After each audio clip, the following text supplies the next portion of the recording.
हाय। तो इस वीडियो द्वारा हम सीखेंगे इंग्लिश। मैं आपको बता दूं कि मैंने कोई इंग्लिश में पढ़ाई नहीं करी है। जैसे मैंने हिंदी सीखा है उसी तरीके से मैंने इंग्लिश सीखा है। और अगर आप जिस प्रकार से आप अपनी भाषा बोल सकते हैं, चाहे वो हिंदी, गुजराती, मराठी, तमिल, तेलुगु, कुछ भी हो, अगर आप वो सीख सकते हैं बिना पढ़े तो आप इंग्लिश भी सीख सकते हैं। हाँ, थोड़ी सी मेहनत करनी पड़ेगी, बिकॉज हर भाषा का अपना कल्चर होता है, अपना तरीका होता है। तो हम इन वीडियो द्वारा शायद उन चीजों को सीखने की जरूरत करेंगे जो हमें इंग्लिश बोलने में हेल्प करेगा। ठीक है, तो बढ़ते हैं आगे। अंग्रेजी भाषा का एक अपना ही व्यवहार है, उनका अपना ही तरीका है जिसपे वो बहुत ध्यान देते हैं। जैसे हिंदी में अगर आप किसी बड़े से बात करते हैं तो आप उन्हें आप कहते हैं, छोटों को तुम कहते हैं, अंकल के पीछे जी लगाते हैं, नाम के पीछे जी लगाते हैं। ये हमारे रिस्पेक्ट करने का तरीका है। उसी प्रकार से वो उनके भी कुछ तरीके हैं, बहुत पर्टिकुलर होते हैं। इस शब्द को ऐसे ही बोलना है, इस शब्द को यही प्रयोग करना है। तो उनके तहजीब और हमारे तहजीब में फर्क तो है, पर रिस्पेक्ट और सम्मान दोनों भाषा में बराबर का है। तरीके अलग हैं पर बराबर का है। तो हम इस वीडियो द्वारा सीखेंगे आज बेसिक वर्ड्स जो कि हमें किसी को भी सम्मान देने के लिए मदद आएंगे। तो देखते हैं वो क्या है। तो जैसे आपने सुना होगा, या फिर अगर आपके घर में कोई बच्चा स्कूल में जाता होगा तो आपने सुना होगा मैजिक वर्ड। ये मैजिक वर्ड क्या है? मैजिक मतलब जादू और वर्ड मतलब शब्द। ये कुछ जादुई शब्द हैं जो अंग्रेजी में यूज किए जाते हैं और जिसके कहने से, जिसके यूज करने से समझ में आता है कि आप संस्कारी हैं, आप अभद्र नहीं हैं। अगर आप दिखाना चाहते हैं अपनी गुड मैनर्स तो आपको ये शब्द पता होने चाहिए। अब मान लेते हैं कि आपके घर में एक मेहमान आते हैं, आप उनको जानते नहीं हैं, वो अचानक से दरवाजा खटखटाते हैं और आते ही आपको बोलते हैं एक गिलास पानी लेके आना। आप पानी लेके जाएंगे जरूर, पर आपके मन में जरूर होगा ये कैसे आदमी है, कैसा रूखा बात करते हैं, आपको थोड़े असभ्य भी लग सकते हैं। तो यहाँ पे वही अगर आदमी आपको बोलते हैं माफ करिएगा, एक गिलास पानी मिलेगा, तो शायद वो आपको असभ्य नहीं लगते। तो अगर आप देखें तो भाषा तो सही बोली जा रही है, इसमें ग्रामर में तो कोई मिस्टेक नहीं है, पर शायद मैनर्स नहीं दिख रहे। वैसे ही जब आप अंग्रेजी में बात करते हैं तो अगर आप अंग्रेजी में बोलते हैं give me a glass of water, so give me a glass of water is a proper correct sentence, उसमें कोई गलती नहीं है। बट क्या वो सभ्य दिखता है? क्या वो आप सबके साथ बोल सकते हैं? ये सबसे बड़ा क्वेश्चन है। गो get me a glass of water, ये भी सही है, पर क्या आप उसको बोल सकते हैं जिनको आप जानते नहीं?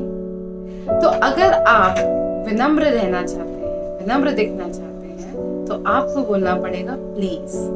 चलिए अब हम समझते हैं कि प्लीज को हम कैसे यूज कर सकते हैं। तो प्लीज को आप बहुत तरीके से यूज कर सकते हैं, जिसमें पहला तरीका है, अगर आप बहुत ही विनम्र दिखना चाहते हैं तो आप उनको बोलेंगे, किसी को भी बोलेंगे, for example, can I have a glass of water please, can I have a pen please, Can you help me please? आप यहाँ पे अगर ऑब्जर्व करेंगे तो प्लीज हमेशा आखिरी में लग रहा है। जब भी आप कोई भी सेंटेंस के आखिरी में प्लीज लगाते हैं तो वो ऑर्डर नहीं लगता, वो एक रिक्वेस्ट बन जाता है। और आप खुद ही सोचिए कि अगर आपको कोई रिक्वेस्ट कर रहा है और एक तरफ कोई आपको ऑर्डर दे रहा है तो आप किसको सुनना पसंद करेंगे? तो अगर आपको लगता है कि आपको विनम्र रह के बात करना है तो प्लीज स्टार्ट यूजिंग प्लीज। तो अगर आपने ध्यान दिया होगा, अगर आप प्लीज आगे लगाते हैं तो वो थोड़ा फोर्सफुल हो जाता है। कभी कभी तो वो मानो मांगने जैसा लगता है। Please can I have an ice cream, please can you open the door, please open the door. आपने मूवीज में देखा होगा पुलिस बोलती please open the door, that's a forceful statement. तो अगर आप प्लीज को पीछे लगाएंगे सेंटेंस के तो वो ज्यादा रिस्पेक्टफुल लगेगा। अब ये तो हो गया आगे और पीछे लगाना, ठीक है। अब हम समझते हैं कि प्लीज आप और कहाँ कहाँ यूज कर सकते हैं। प्लीज आप आंसर देने के लिए भी यूज कर सकते हैं। For example, would you like to have a cup of coffee? Yes please. Would you like to go out with me? Yes please. Would you like to help me with my homework? No please. अब देखें तो यहाँ पे आप किसी को जवाब देने के लिए भी प्लीज यूज कर सकते हैं। तो यस प्लीज बोलने से आप बहुत विनम्र तरीके से उनको हाँ बोल रहे हैं। अगर आप लिफ्ट में हैं और आपको कोई बोलता है कि may I know which floor please, और आप बोलते हैं 6th फ्लोर प्लीज, तो आप दोनों एक दूसरे से बहुत विनम्रता से बात कर रहे हैं, जो कि बहुत अच्छे मैनर्स दिखते हैं। अब समझिए कि आपको अंग्रेजी नहीं आती और सामने वाले को भी नहीं पता है कि आपको आती है, बट आप ये शब्द यूज कर रहे हैं तो वो इतना तो जानता है कि आप बहुत ही संस्कारी हैं, क्योंकि भाषा तो भाषा है, संस्कार होना बहुत जरूरी है। क्या आप सोच सकते हैं प्लीज और कब आप यूज करते हैं, या अगर आप नहीं यूज करते तो आपने कब किसी को यूज करते हुए देखा है? तो हमने क्या सीखा? पहला तो है कि जब आप विनम्र रहना चाहते हैं, सेकंड थोड़ा सा फोर्सफुल पर वो भी सॉफ्ट ही होता है, और थर्ड किसी को आंसर देने के लिए। जो लास्ट है वो है yes, that is for inviting somebody, यानी किसी को निवेदन देने के लिए, निमंत्रण देने के लिए, सॉरी, किसी को निमंत्रण देने के लिए। निमंत्रण देने के लिए मतलब जैसे कि आप किसी को मिले हैं मंदिर पे और आपको उनको बोला है कि कभी आइए हमारे घर भी, तो आप बोल सकते हैं please visit us sometime, please come to our home sometime, would you like to come to my home please. So please आप कभी कभी किसी को इनवाइट करने के लिए भी यूज कर सकते हैं, क्योंकि बहुत प्यारा लगता है। तो ये कुछ तरीके हैं जिसमें आप प्लीज यूज करते हैं, जैसे कि आप विनम्र रहने के लिए, आप थोड़ा सा फोर्सफुली कुछ पूछने के लिए, आप जवाब देने के लिए, या फिर आप किसी को इनवाइट करने के लिए। ये है हमारा पहला मैजिक वर्ड। अब प्लीज तो हम समझ गए, अब समझते हैं थैंक यू को। थैंक यू कब बोलें? चलिए, ये तो हम सबको पता है कि थैंक यू कब बोलना है, पर मैंने ऐसा ऑब्जर्व किया है कि हम लोग बहुत समय जब बोलना होता है तब नहीं बोलते हैं। हमें इतना समझा दिया गया है कि अगर आपकी कोई सहायता करे, कोई मदद करे, तो आप उसे थैंक यू बोलें, पर हम शायद कुछ और जगह भी थैंक यू बोल सकते हैं जो हम नहीं बोलते। फॉर एग्जाम्पल, आपने अपने बगल में बैठे आदमी से बोला कि can I have a pen please?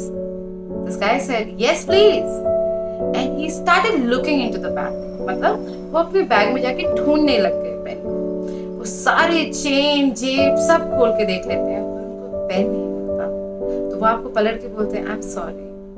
तो बहुत बार इंसान उस समय क्या करते हैं कि हम अपना काम करने लगते हैं आगे, पर हम उन्हें थैंक यू बोलना भूल जाते हैं। आप ये ध्यान दीजिए कि उस व्यक्ति ने आपके लिए अपना समय लगाया है, तो आप अगर पढ़े लिखे, समझदार और संस्कारी हैं, तो आप उन्हें पलट के बोलेंगे thank you, I appreciate your help, thank you, I appreciate your help, यानी थैंक यू और मैं आपने मेरी मदद की है, इसके लिए मैं आपको अप्रिशिएट करता हूँ। सॉरी, मैं आपको एक एक वर्ड हिंदी में नहीं बता सकती, but I appreciate your help. Okay, अगर मान लीजिए कि आप रास्ते में जा रहे हैं, आप बस पे जा रहे हैं, मे बी आप कार से कहीं जा रहे हैं और आपको किसी से एड्रेस पूछना है, आप बोलते हैं भैया ये अगला चौक के बाद कौन सा रोड आता है, तो वो बोलेंगे नहीं हमको तो नहीं पता है, हम तो नए हैं इस जगह पे। तो हम क्या करते हैं, गाड़ी में आगे गियर लगाते हैं, एकदम स्पीड में चलते हैं। That's wrong. उस बंदे ने, उस आदमी ने, वो आदमी आपके रुका, आपसे बात करा, आपके सवाल का जवाब दिया, तो आपको बोलना चाहिए डोंट वरी, थैंक यू भैया।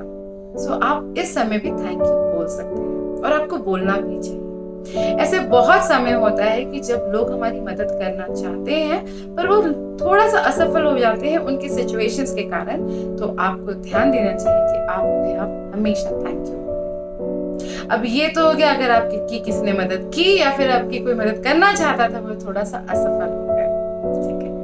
अब एक जगह आता है, जैसे हमने प्लीज में सीखा था, वैसे आप थैंक यू में भी बोल सकते हैं। कभी कभी आप किसी को जवाब देने के लिए विनम्र तरीके से भी आप थैंक यू बोल सकते हैं। जैसे मैंने आपको पहले एग्जांपल दिया था, would you like to have a cup of coffee, so you can say yes thank you. Would you like to have a cake? Oh yes, thank you, I love that. अगर आपको कोई बोले कि मेरे पास बहुत पैसा है, आपको मैं दूं, would you like to take some cash from me? तो शायद आप बोलना चाहेंगे नहीं, तो आप बोलेंगे oh no thank you, I'm fine. कोई आपको अगर समझिए बूढ़े अंकल हैं जो कि आपकी जगह पे आपको बैठने की जगह दे रहे हैं और आपको लगता है नहीं उनको बैठना चाहिए, तो आप बोले no uncle, no thank you, please take a seat. तो विनम्र रहना बहुत जरूरी है और आप ये मैनर्स धीरे धीरे अपनी लाइफस्टाइल में भी लाएंगे। तो हम ये तो समझ गए कि हमें थैंक यू कब बोलना है, प्लीज कब बोलना है, पर अब हमें समझना है कि अगर आपको कोई थैंक यू बोल रहा है तो आपको क्या बोलना है। तो आप बोल सकते हैं you're welcome, that's all right, it's my pleasure, you're welcome, that's all right मतलब कोई बात नहीं, it's my pleasure ये तो मेरा सौभाग्य है। okay? आप उसको बोल सकते हैं not a biggie, ये बड़ी बात नहीं थी, अरे इतनी छोटी छोटी हेल्प तो मैं कर सकता हूँ, not a biggie। और कुछ तरीके हैं जैसे कि glad to help, oh it was least I could do। और आप बोल सकते हैं आप क्या और बोल सकते हैं, so ये कुछ तरीके हैं जो आप बोल सकते हैं। और मैं आपको यही सजेस्ट करूंगी कि आप जब भी कोई नया वर्ड सीखते हैं, नया सेंटेंस सीखते हैं, उसको तोड़िए मत ज़्यादा, उसको ज़्यादा हिंदी में ढूंढने की कोशिश मत करिए। जैसे मैंने आपको बोला था कि अंग्रेजी को बोलने का उनका अपना तरीका है, वो कुछ चीज़ें वैसे ही बोलते हैं, जैसे it's perfectly fine और glad to help, तो आप जैसा है वैसा भी बोल सकते हैं, इसमें कोई बुराई नहीं है, because this is the way how they speak and we are learning somebody else's language, so let's not put our culture into somebody else's language, okay? तो ये तरीके हैं कुछ जिससे आप किसी को भी थैंक यू का रिप्लाई दे सकते हैं। अब हम आगे क्या सीखें, तो हमारा नेक्स्ट वर्ड होगा आफ्टर यू। अब समझिए कि आप मेट्रो में जा रहे हैं, दिल्ली में, आप कलकत्ता में, जहाँ पे भी हैं, और आपके यहाँ मेट्रो है या फिर आप बस में जा रहे हैं और आप देखते हैं आपके बगल में एक प्रेग्नेंट लेडी आपसे पहले उतरना चाहती है, तो आप बहुत बार क्या बोलते हैं, फर्स्ट यू, जो कि इनकरेक्ट है। फर्स्ट यू शायद आप बोल सकते हैं क्योंकि वो हिंदी से इंग्लिश का ट्रांसलेशन है, but the better way of saying is after you. It looks very gentleman. अगर आप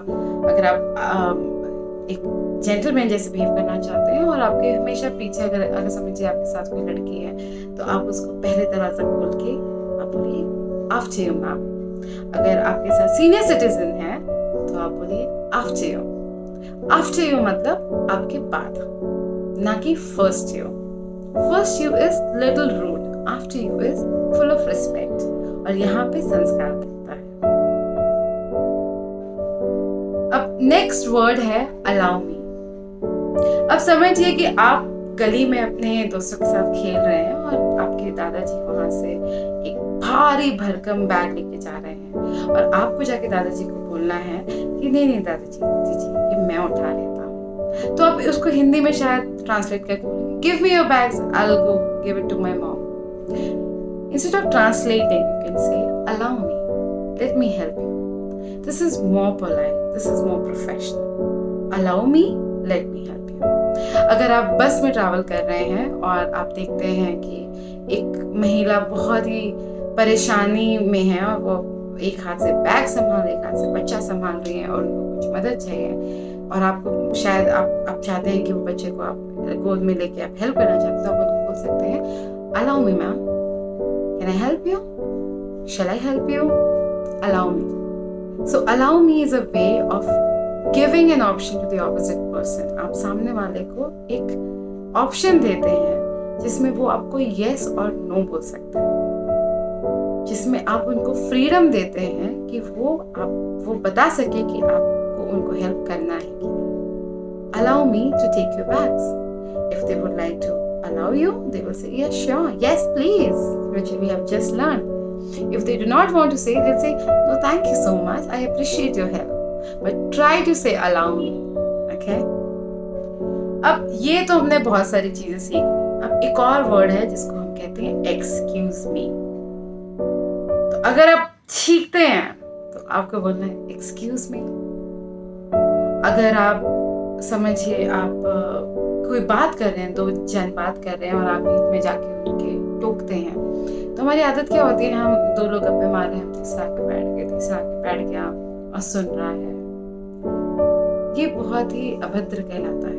दिस इज नॉट मैनर्स। तो आप अगर उस कॉन्वर्सेशन में जाके बैठ रहे हैं तो आप जाके बोल सकते हैं excuse me, I hope you don't mind me here. Let them know whether they would like to be with you. Excuse मी।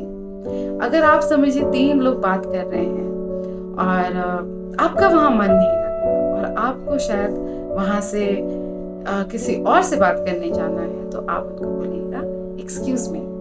इसका मतलब ये है कि आप उनसे एक्सक्यूज मांग रहे हैं कि आपको ये जो डिस्कशन हो रहा है वहां से निकलना है। एक्सक्यूज मी आप वहां भी यूज कर सकते हैं जहां पे आपको समझ नहीं आ रहा है, तो आप बोलेंगे एक्सक्यूज मी, माफ करिएगा, आपने क्या बोला, excuse me what did you से।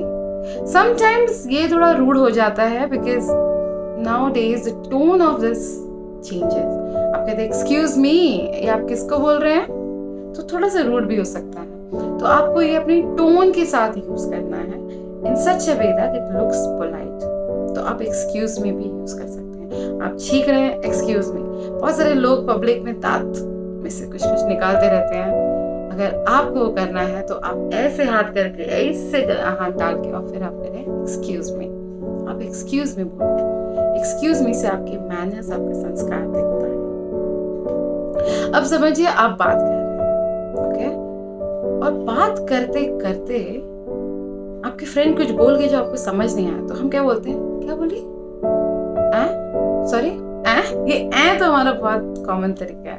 तो आप वहां पे बोल सकते हैं pardon me, sorry I beg you pardon, I beg you pardon और पार्डन मी। इसका मतलब है कि आप जरा रिपीट करेंगे आपने क्या बोला। Sorry I beg you pardon, I was in listening. Sorry I beg you pardon, I was in listening. Sorry मुझे सुनाई नहीं दिया आपने क्या बोला, मैं सुन नहीं रही थी आपने क्या बोला। I beg you pardon please. और लेट्स से कि कोई आपका नाम है जैसे कि रीता और आपको कोई बबीता कहता है, तो आप बोल सकते हैं excuse me I didn't get that. और आपको कोई मतलब बोलता है, कोई अंग्रेजी का कोई शब्द बोलता है, आपको नहीं समझ में आया, तो बोलते हैं excuse me I didn't get that. So आप यूज कर सकते हैं एक्सक्यूज मी। तो ये हैं कुछ वर्ड्स जो आप बेसिक इंग्लिश में आप यूज करिए। मालूंगी कि जो भी शब्दों का हमने यूज किया है बहुत सिंपल है। मुझे पता है कि ये शायद आप पहले से भी यूज करते होंगे, बट ज्यादा कोशिश करिए कि आप कैसे यूज करें, अपनी टोन का ध्यान दीजिए। और अंग्रेजी सिर्फ ट्रांसलेशन से नहीं होती है, ये मैं समझाना चाहती थी। Please understand that all the languages has their culture. English has a very different culture. Start watching movies, start listening to music, start watching shows. I have also mentioned I have made few videos on idioms. Start scrolling my videos and understand few idioms which you can use. आप ये सब धीरे धीरे करेंगे तो आप it's just a language, आप भाषा सीख जाएंगे। और भाषा और संस्कार अगर आप दोनों साथ में सीखेंगे तो आप चैंपियन हो जाएंगे।